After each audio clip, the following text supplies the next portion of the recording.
قالك مهمة بو كرد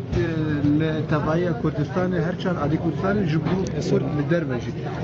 روشا وينها وجبيني تبع وشاوى دست كرنا باشا ما انا جبينك اللي قال وزير الدربه امريكا تشاكر واللي كذا وزير الدربه سوريا يجي حاضر بو جبين بيشتي باش درباس بو مالسر مجاري انتجراسيون اكو هي واللي بيشارو جو سر خوسيتي قال كرد بله واللي سر روشا سوري بيشاروجا سوري ما سر مجرانا قساكر بيشتي باش درباس حاليا نف دولتي شاوى جارانتي دانا كردا جبرو مثلا في ريكوتين دو ما هيك واتي كرن قال مثلا مجرى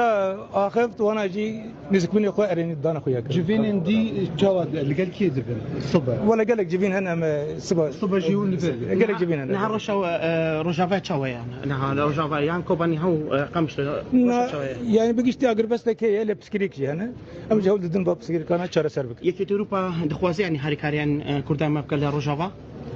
نسكبني كاريني هي ام جهود الدن كوفا نسكبني اريني جنبك كلمة للجزيرة سيد عبد كيف كان اللقاء